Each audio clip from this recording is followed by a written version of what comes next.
Hello students, welcome again.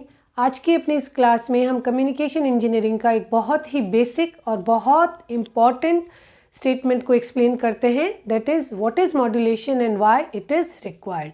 Okay, तो technical definition इसकी बहुत सिंपल है कि जब भी आपका एक मैसेज सिग्नल जो कि एक लो फ्रिक्वेंसी का सिग्नल है वो एक हाई फ्रिक्वेंसी के फिक्स्ड पैटर्न के कैरियर पे मॉड्यूलेट किया जाता है या सुपर इम्पोज किया जाता है तो आउटपुट को हम मॉड्यूलेटेड वेवफॉर्म कहते हैं और इस प्रोसेस को हम मॉड्यूलेशन कहते हैं।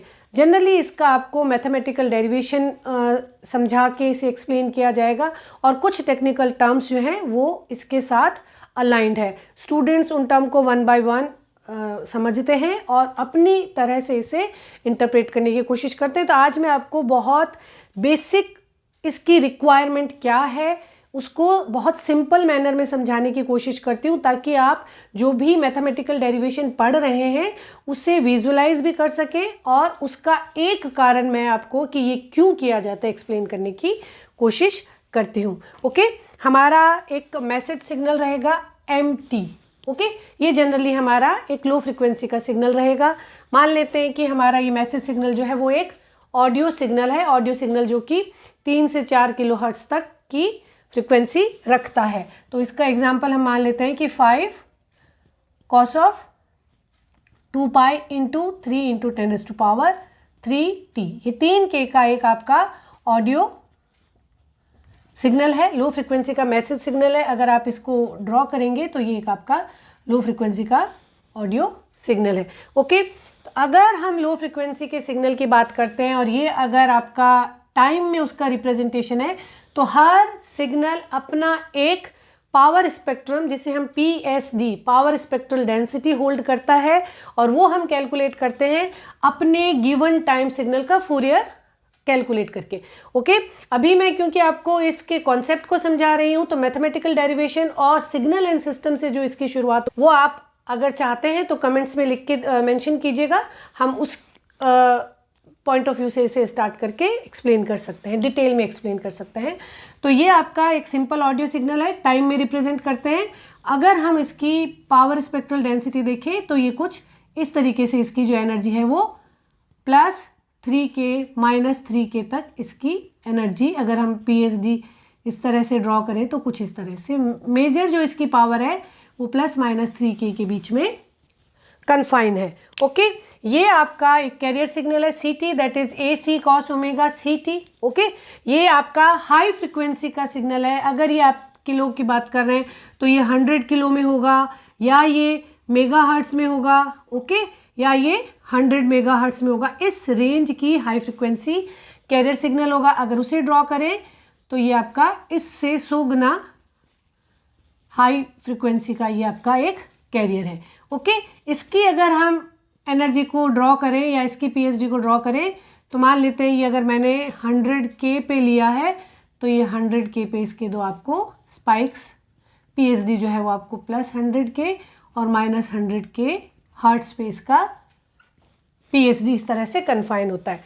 और अगर आप इन दोनों सिग्नल्स को लेके मैसेज सिग्नल को कैरियर पे मॉड्यूलेट करते हैं तो ये आपका, फॉर एग्जाम्पल हम एक एम्पलीट्यूड मॉड्यूलेटेड वेवफॉर्म लेते हैं तो एम्पलीट्यूड मॉड्यूलेशन में कैरियर का एम्पलीट्यूड मॉडिफाई होगा मैसेज के अकॉर्डिंग।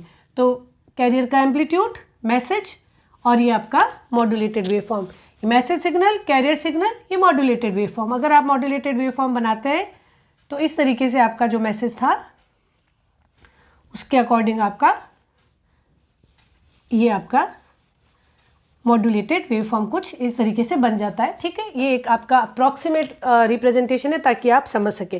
अगर इस मॉड्यूलेटेड वेवफॉर्म का हम स्पेक्ट्रम देखें तो ये जो स्पेक्ट्रम है आप +100K और -100K पे इस तरीके का एक स्पेक्ट्रम शिफ्ट हो जाएगा। ओके, ये 100K से +-100K +-3K पे चला जाएगा तो 103 और 97K पे इसका PSD शिफ्ट हो जाएगा। तो जब हम मॉड्यूलेशन करते हैं तो जो मेरा बेस बैंड सिग्नल था वो बैंड पास सिग्नल में कन्वर्ट हो जाता है।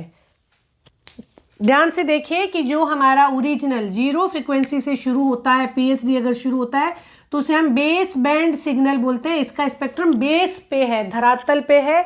और अगर आप इसे मॉड्यूलेट करते हैं इसके साथ तो अब ये जो आपका स्पेक्ट्रम था ये कैरियर पे शिफ्ट हो गया है। ठीक है, तो मॉड्यूलेशन करने से आपने अपने बेसबैंड सिग्नल को बैंड पास, अब अगर आप इस सिग्नल को ट्रांसमिट करना चाहते हैं या चाहते हैं कि इस सिग्नल को आप प्रोसेस करें तो आपको आपका पूरा सर्किट और पूरा ट्रांसमिशन सिग्नल इस रेंज में डिज़ाइन करना होगा।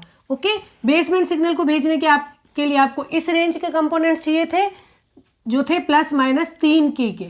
अब अगर आपने मॉड्यूलेट कर दिया तो आपको 97K से लेके 103K इस रेंज के इंस्ट्रूमेंट्स चाहिए होंगे। इसी रेंज का आपको ट्रांसमिशन सिस्टम चाहिए होगा।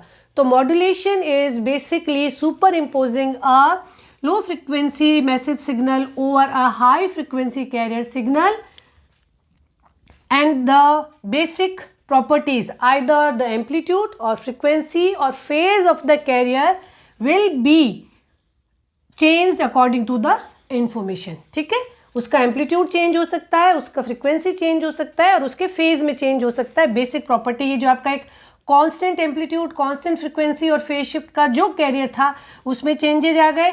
आप रिसीवर पे उसके एम्पलीट्यूड को ट्रैक करेंगे, फ्रीक्वेंसी चेंज को ट्रैक करेंगे या उसके फेज चेंज को ट्रैक करके पता लगाएंगे कि इन्फॉर्मेशन क्या थी। तो मॉड्यूलेशन करके आपने अपने बेसबैंड सिग्नल को बैंड पास सिग्नल में बदल दिया है। आपके जो इंस्ट्रूमेंट ±3K पे काम करने वाले थे वो चेंज हो जाने चाहिए 97 से 103 I should write it correctly, 103 के रेंज में काम करने वाले हो जाने चाहिए।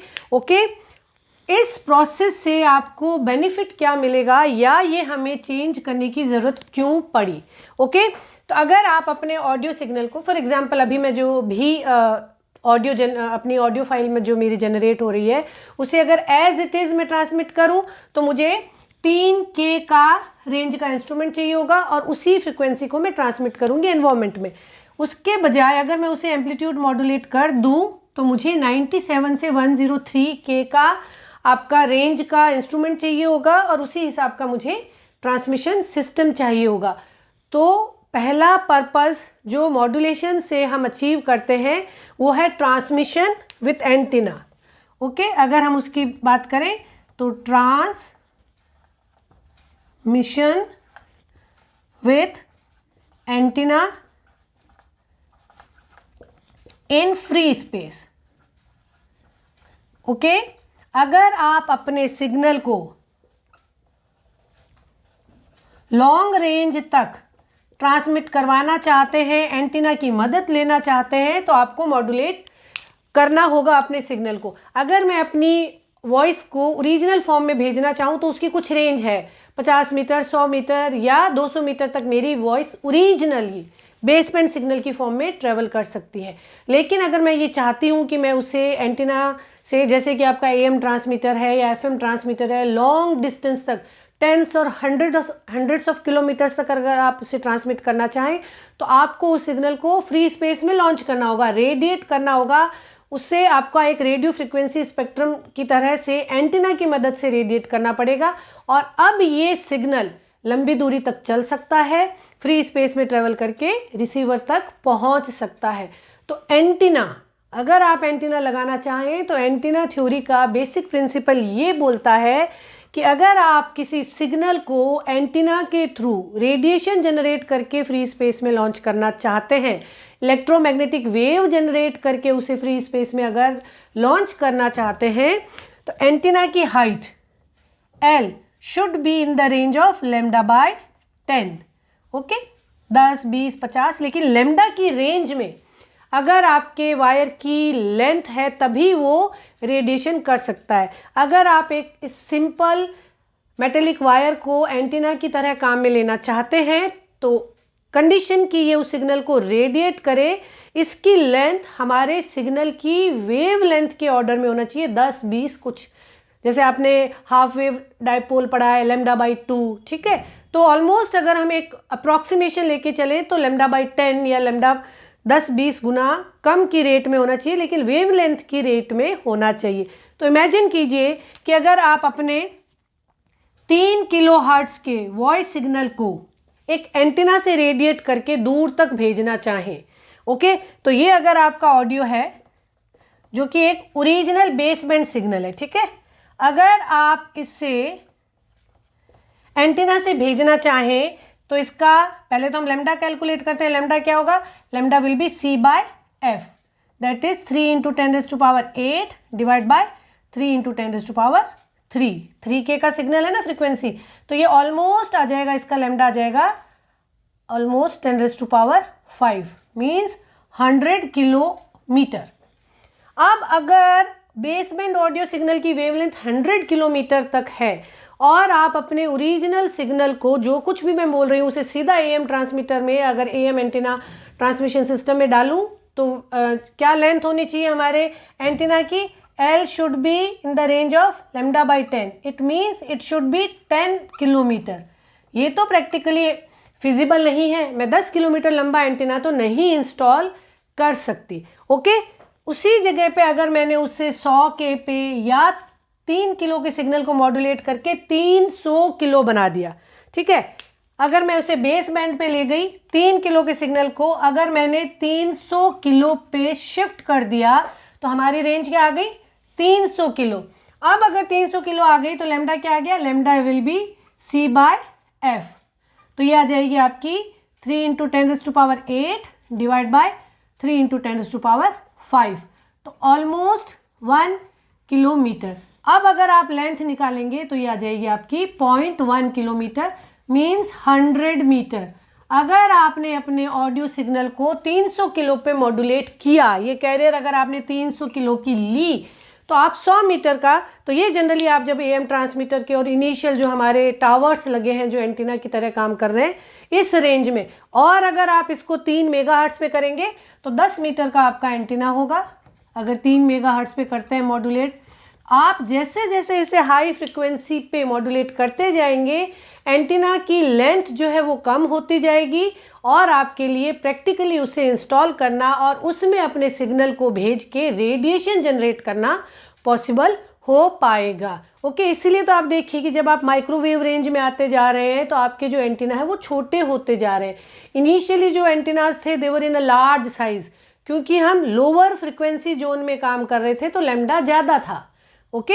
अब जब हम सैटेलाइट कम्युनिकेशन पे चले गए हैं या हम माइक्रोवेव पे चले गए, आपका जो मोबाइल है आप ये सोचिए कि कहाँ 100 गीगाहर्ट्ज पे जब मॉड्यूलेशन कर लेते हैं तो मिलीमीटर माइक्रोमीटर रेंज में आपका एंटीना बन जाता है, जो आपको विजिबल भी नहीं है, एंटीना है भी विजिबल भी नहीं है और ट्रांसमिशन बहुत आसानी से हो रहा है। तो जैसे जैसे आप हायर रेंज में सिग्नल को शिफ्ट करोगे एंटीना की लेंथ कम होती जाएगी और आपके लिए उसे मॉड्यूलेट करके लॉन्ग डिस्टेंस तक भेजना आसान होता जाएगा।